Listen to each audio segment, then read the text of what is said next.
저는 지난 주일 오후 시간에 조금은 부담스러운 말씀을 드렸던 것 같습니다.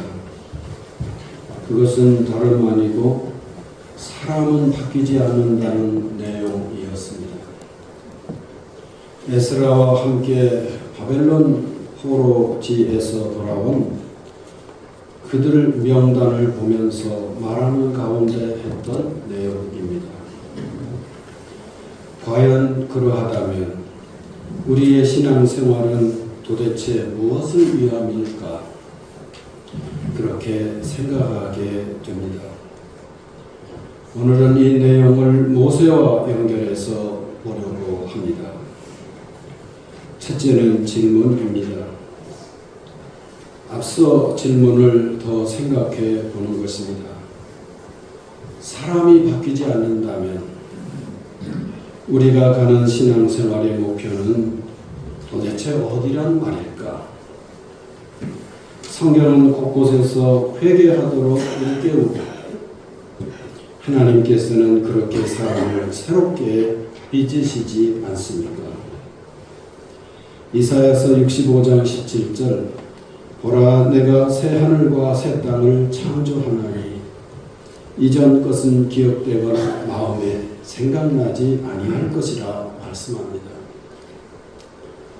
세상을 이렇게 새롭게 빚으시는 분이 우리 사람은 한다는 말일까요? 그렇지 않을 것입니다. 사람이 바뀌지 않는다면 우리가 신앙생활에 연륜을 더해가면서 우리들 존재가 바뀌어지지 않는다면 우리의 신앙생활은 무의미해지는 것은 아닐까? 그런데 오늘 모세를 보십시오. 하나님께서 애굽을 향해 10가지 재앙을 내리시는데 오늘은 그 막바지 장면을 앞두고 모세에게 주시는 말씀입니다. 무슨 내용입니까? 모세가 애굽의 관리들과 그 백성들에게 위대한 존재로 비춰지도록 이끄셨다는 말씀입니다. 바로는 애굽 왕을 가리키는 낱말인데 큰 집의 주인, 즉 왕이라는 뜻입니다. 그런 절대 권력을 상대하고 있는 모세가 바로의 신하들이나 백성들에게는 자신들의 왕에 버금가는 인물로 비춰졌을 것은 틀림없습니다. 오늘 성경은 이 일을 설명하고 있습니다. 어떻게 보면 같은 말일 수 있으나 성경의 표현을 주목하십시오. 큰 집의 주인을 상대할 정도로 모세는 진실로 큰 사람, 위대한 인물이 되었다고 할 수 있습니다. 그가 역시 바로처럼 절대 권력을 지닌 존재가 될 것이다. 이렇게 보아도 틀림이 없습니다.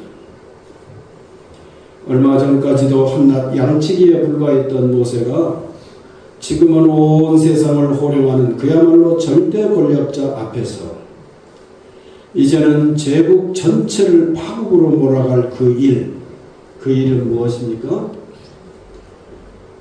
애굽의 왕궁에서부터 가축들에 이르기까지 먼저 태어난 장자 마지들을 하나님께서 모조리 일체 예외도 없이 모조리 그 목숨을 거두겠다라고 하는 그 어마어마한 일을 앞두고 있으니 모세는 실상 위대한 사람이 되었다고 해야 옳을 것입니다.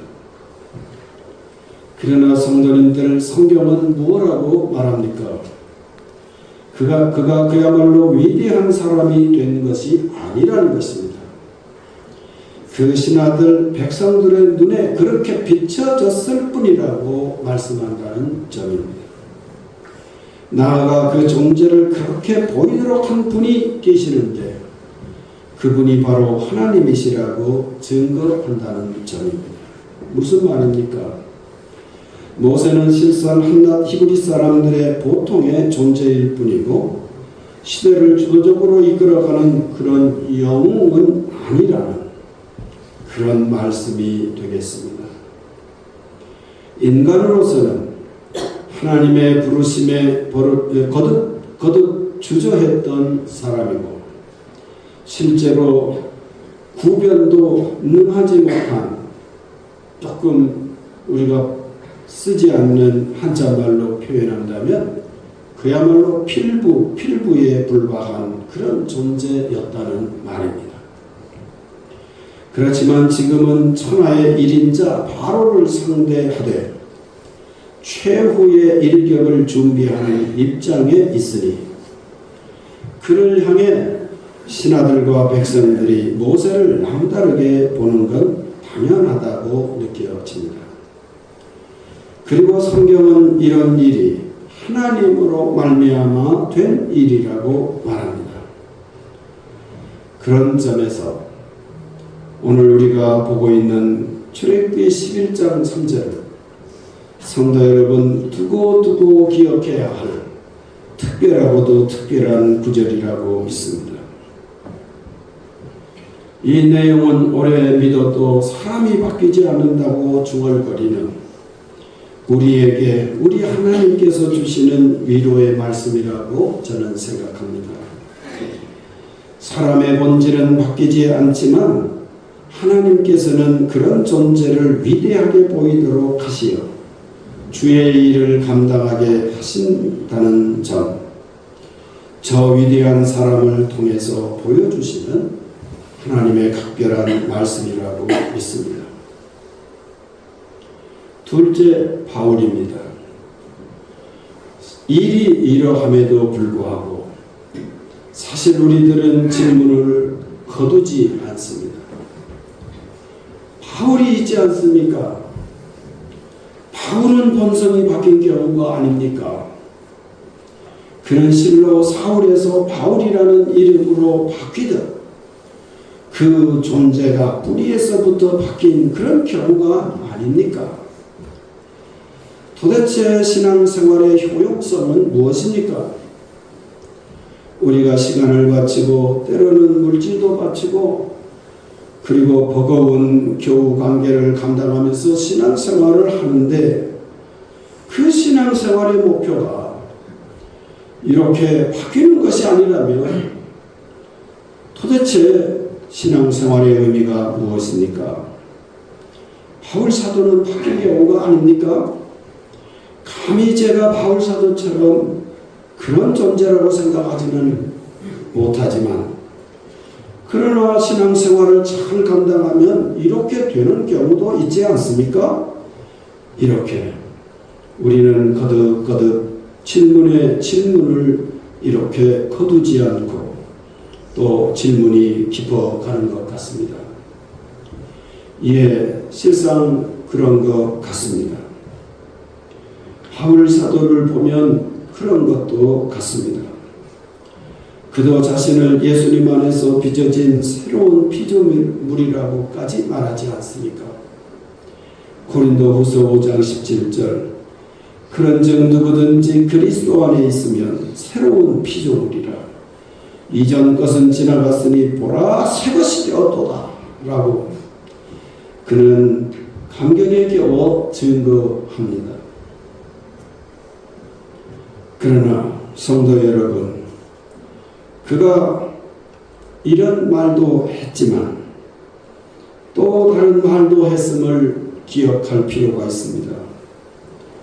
저 유명한 로마서 7장 14절에 그는 뭐라고 말합니까? 오호라 나는 공고한 자라. 저는 이 공고하다는 말이 이럴까 저럴까 이렇게 고민이 된다. 보통 이렇게 생각해 왔던 것 같습니다. 그런데 어느 주석가의 도움을 받으면서 꼭 이런 생각이 그릇된 것은 아니겠지만 조금 더 다른 뜻이 있음을 헤아릴 수 있었습니다. 이 공고하다라는 말은 로마 군대 사회에서 쓰였던 그런 배경이 있는 낱말이라고 하고요. 따라서 전쟁에서 혹은 전투에서 참전하는 경우마다 승리하는 거 있잖아요. 그래서 그걸 백전백승이라고 한다면 그것의 정반대 말은 뭐가 될까요? 백전백패. 해볼 것도 없어요. 출장하면 할 필요도 없어요. 왜냐하면 그 전쟁은 나가기만 하면 패배하는 것이라는 것입니다. 군인으로서는 상상할 수도 없는 일이잖아요. 그런데 그런 경우 바로 쓰던 낱말이라고 합니다. 그러니까 나는 도대체 어떤 존재냐 하면 나는 공고한 존재인데 나는 마치 군인이 전투에 참여하면 여지없이 무너지고 마는 감히 상상도 할 수 없는 그런 존재와 같습니다. 그리고 그가 이러한 공고한 자리에서 이기게 하시는 주님을 참여하나이다라고 말한 것입니다. 그러니까 우리가 오해하지 말아야 할 것은 이 바울 사도가 예수님 안에 있으면 새로운 피조물인데 그렇다고 해서 백전백패하는 그런 인간성을 완전히 버린 존재가 아니라는 것. 그는 아주 날카롭게 인간의 실체 혹은 자기 자신의 실체를 잊지 않고 있더라는 것입니다. 자신은 언제든지 무너질 수 있는 질그릇 같은 존재이지만 그 속에 예수님을 아는 보배를 주셨다는 것이고 자신이 그야말로 신적인 존재로 지음받은 것이 아니라 오로지 예수님의 은혜를 아는 그런 존재가 되었음을 뜻하는 말이라는 것입니다. 즉 예수님께서 그 자신을 적절히 고쳐서 다듬어서 그렇게 쓰신다는 나는 완전히 그야말로 신에 버금갈 그런 존재로 빚어진 것이 아니라 주님께서 참으시고 때때로 고쳐주시고 때때로 다듬어주시고 때때로 품어주시기에 이런 귀한 삶을 살아가노라고 하는 신앙인의 모형을 사도께서 합장서 보이신다는 말입니다. 그런 점에서 바울 사도는 예수님을 기억하는 것, 예수님을 바라보는 것을 한순간도 잊지 않았지만 동시에 자기 자신을 의식하고 주시하는 데 있어서도 한 번도 실수하지 않았던 사람입니다. 고린도전서 15장 10절 그러나 내가 나된 것은 하나님의 은혜로 된 것이니 내게 주신 그의 은혜가 헛되지 아니하여 내가 모든 사도보다 더 많이 수고하였으나 내가 한 것이 아니요 오직 나와 함께 하신 하나님의 은혜로라고 말할 수 있었던 것입니다. 할렐루야. 그야말로 모세와 다를 바 없다는 그런 말이 아니고 무엇이겠습니까? 그런 뜻에서 그는 자신의 약함을 자랑한다고 말씀합니다. 그런 점에서 그의 증언은 소중하기 이를 데 없습니다. 고린도후서 12장 7절 나에게 이르시기를 내 은혜가 내게 족하도다 이는 내 능력이 약한 데서 온전하여짐이라 하신지라. 그러므로 도리어 크게 기뻐함으로 나의 여러 약한 것들에 대하여 자랑하리니 이는 그리스도의 능력이 내게 머물게 하려 함이라고 말씀합니다.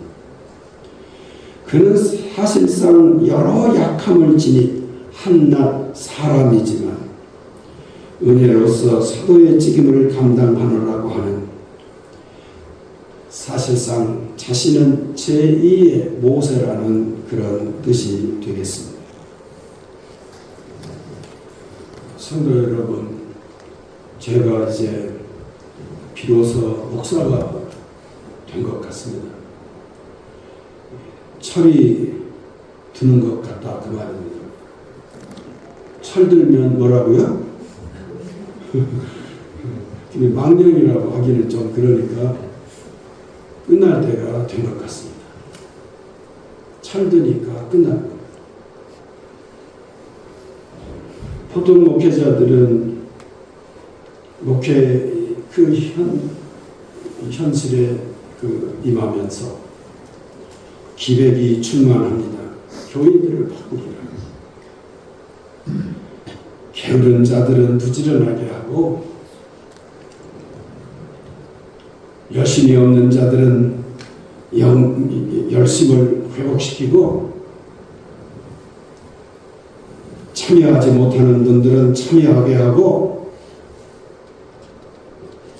궁극적으로 전도하게 해서 교회 공동체를 흥하게 하리라. 나쁜 겁니까? 좋은 겁니다. 그런데 교우들을 만나면서 이런 나름의 열정은 무너지기 시작합니다.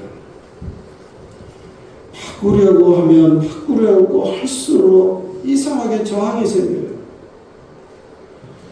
우리 목회자들 세계에서 이렇게 전해오는 유명한 말이 하나 있어요. 이 설교라고 하는 게 물론 가르친다는 의미도 있습니다만 사실은 우리 교회에 제가 와서 배운 것 중에 하나 증언이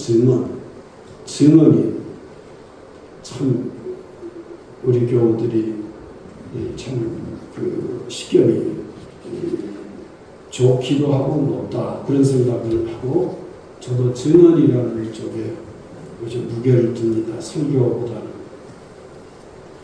그런데 어쨌든 이 증언 때로는 가르치는 내용도 있을 수 있지 않겠습니까? 그 가르침을 받아야 되겠다고 생각하고 증거하는데요. 그 들어야 할 사람은 여기 없다. 이상해요. 이거 거의 뭐 예외 없는 것 같아요. 들어야 할 사람인데요. 들어야 할 사람이 여기 없어요. 그리고 사실 열심도 있고 어려운 가운데서 이 신앙생활을 감당하려고 정말 성심을 다하고 그리고 신앙의 기본을 지키려고 하는 분들은 그거 안 들어도 되거든요. 그런데 그런 분들이 그것도 듣는다는 점입니다. 성도님들, 지혜로운 목회자, 교우들을 진심으로 주님의 마음으로 존경하고 존중하고 사랑하는 목회자들은 교인들을 바꾸려 하지 않는다는 점이었습니다. 불편은 하지요.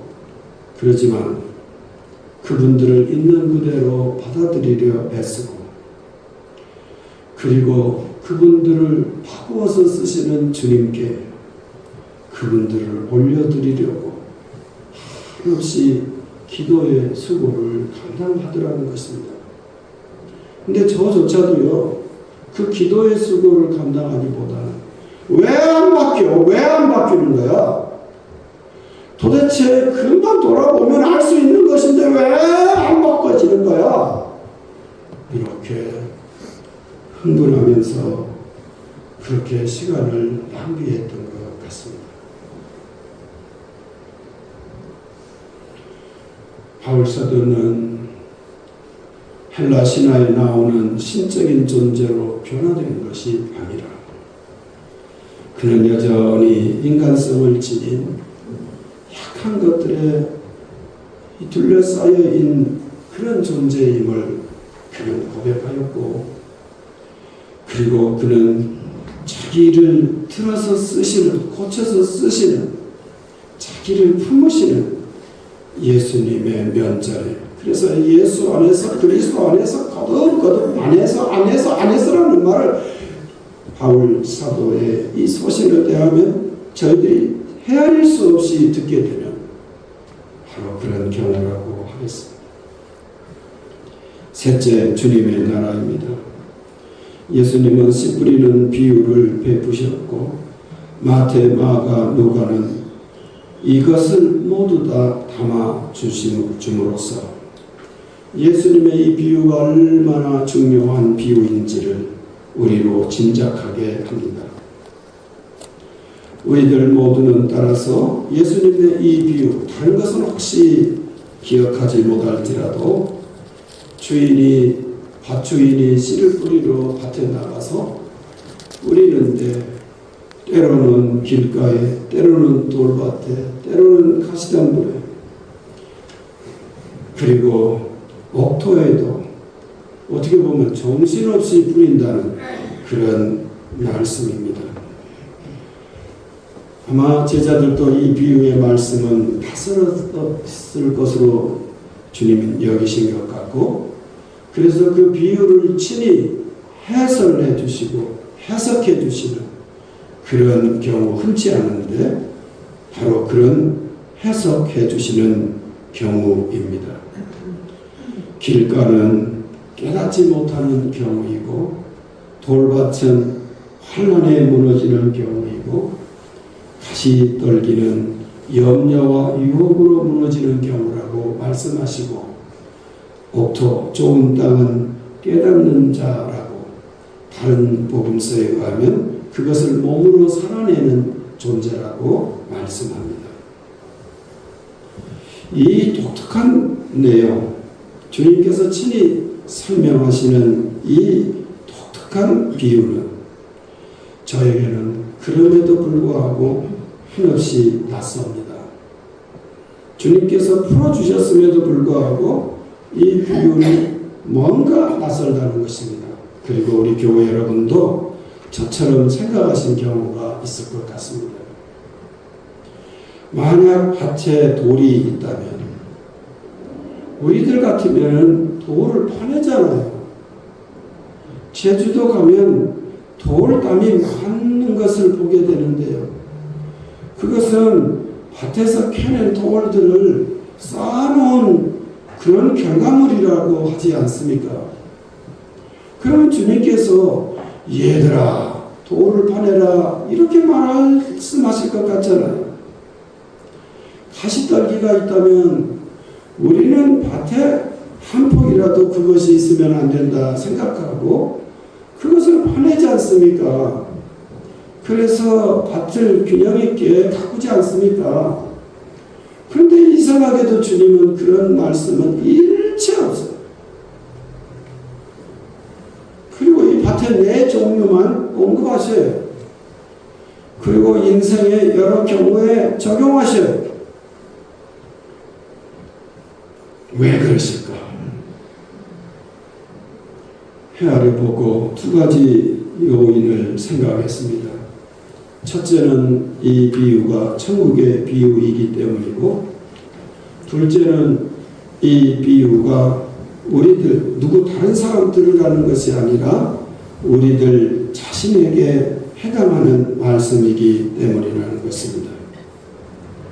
이 비유의 말씀을 들으면서 길가는 아무개 들으라는 말이고 가시떨기에 대한 말씀은 아무개에게 해당하는 말씀이고 옥토에 대한 말씀은 바로 나 자신을 가리키는 말씀이구나. 만약 이렇게 생각한다면 천만 뜻밖에도 주님의 말씀을 가장 심각하게 오해한 경우라고 할 수 있겠습니다. 주님의 이 말씀은 누구 들으라는 말씀이 아니라 바로 나 자신에게 하시는 말씀이고 이 내 경우는 내 자신 속에 깃들어 있는 삶의 혹은 태도의 네 가지 양상이라는 것입니다. 나는 그것을 어쩌지 못해 내 속에 너무너무 깊이 뿌리내리고 있어서 그걸 내가 어쩌지 못해요. 내가 가시덤불을 파내면 될 것 같지만 내 가시덤불을 내가 팔 수가 없어요. 내가 돌을 파내면 되는 것 같은데 내 돌을 내가 파내지 못해요. 그걸 그대로 지니고 살아간다는 것이에요. 그리고 우리는 그 네 가지 요소를 지니고 살면서 은혜로 살아가는, 그리고 끝내 종국에는 천국에 이르러 그 부정적인 것들을 온전히 극복한 그런 존재가 될 것이라는 그런 소망의 말씀이더라는 것입니다.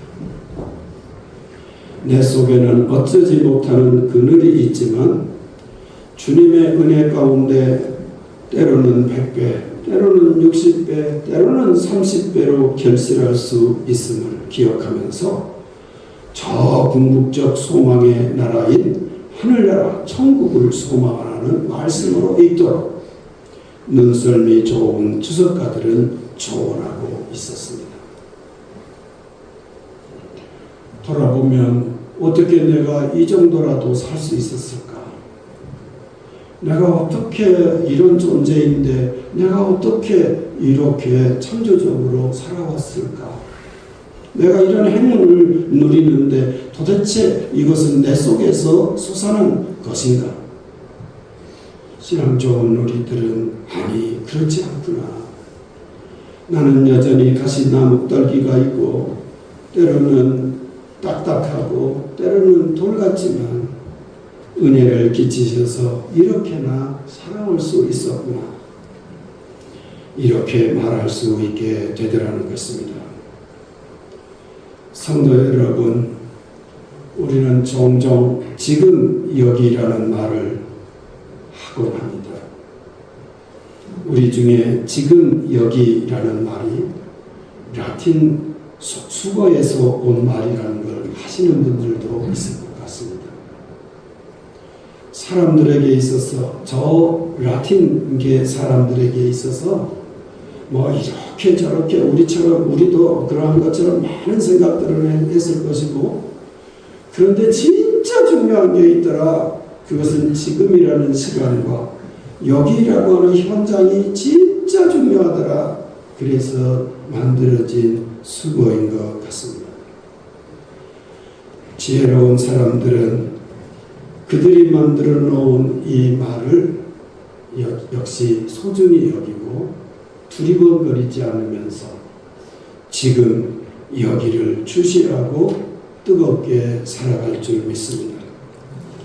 그러나 성도 여러분, 지금 여기는 중요하지만 하나님께서는 성경을 통해서 그것, 그날도 쉼없이 말씀하고 계심을 기억해야만 합니다.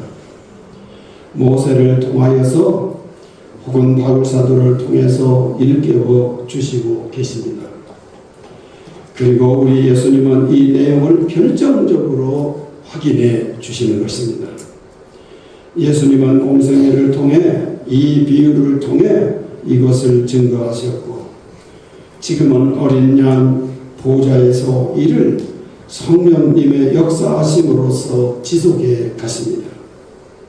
우리 모두가 지금 여기만 주목하는 것이 아니라, 할 것이 아니라 그곳 그날을 바라보면서 오늘을 살아가도록 이끄시는 분이 어린 양 예수님이시더라는 것입니다.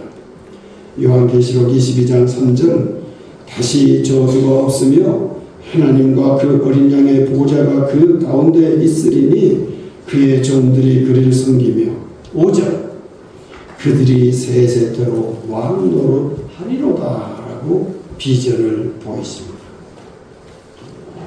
우리의 시각이 지금 여기에만 머물러 있다면 훗날이 무슨 의미가 있어?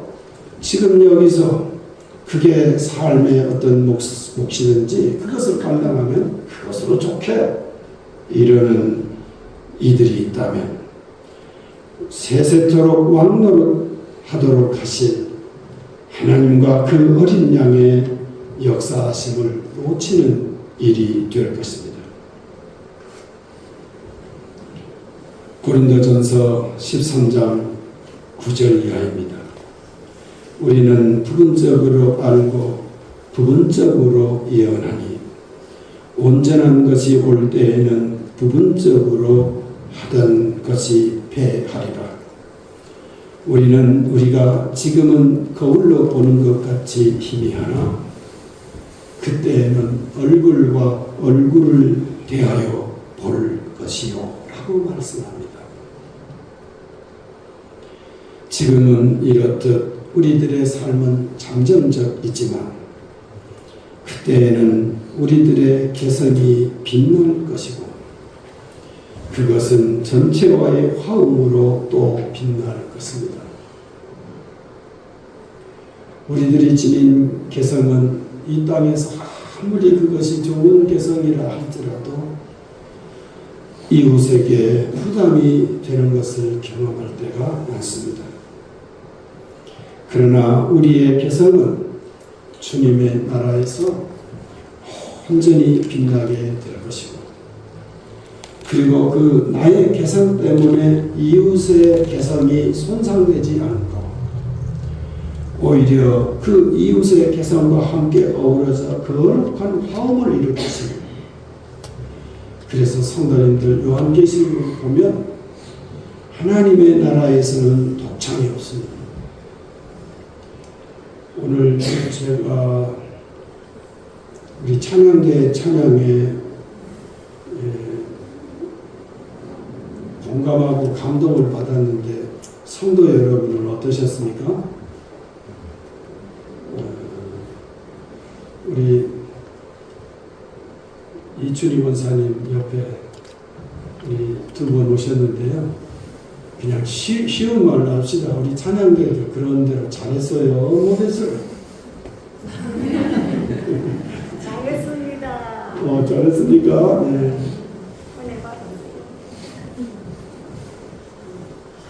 저들을 한 사람 한 사람 잘하는 분들일 거예요. 틀림없이. 근데 이상하게도 요한계시록에는요. 저는 우리 교회 여러분들도 좋아하시겠지만 어쩔 때 이렇게 마음이 이렇게 무거울 때 이렇게 좀 선명하지 않을 때 가끔 파바로티라는 그 테너 가수의 노래를 듣곤 한답니다. 그 양반의 그 폭발적인 성량 보통 그렇게 표현하잖아요. 그분을 생각할 때. 그 몸집은 얼마나 우람합니까? 거기서 터져나오는 그 소리 그걸 어떻게 표현할 수가 없어서 대부분의 사람들이 폭발적인 이런 표현을 쓰는 것 같고 저도 동의되더라고요. 그 어마어마한 그러나 높은 음을 낼 때에도 거칠지 않고 대단하게 또 한자말을 쓰면 청아하기까지 한 그런 소리를 내요. 그러니까 온 세상 사람들의 사랑을 받았던 분인 것 같습니다. 근데 요한계시록에 의하면요. 그런 가수가 노래하지 않는데 놀랍게도 오늘 우리 찬양대 같이 합창만 거기서는 울려 퍼집니다. 내 개성을 자랑하는 자리가 그런데 개성이 없어지지는 않아요. 내 개성이 없어지지는 않아요.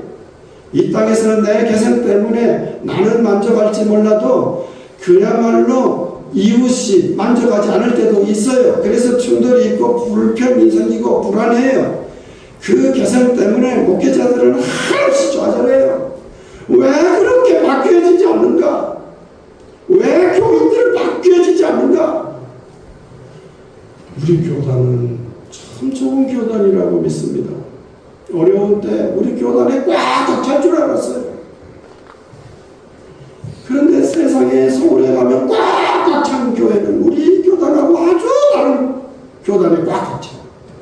얼마나 좌절이 되는지 몰라요.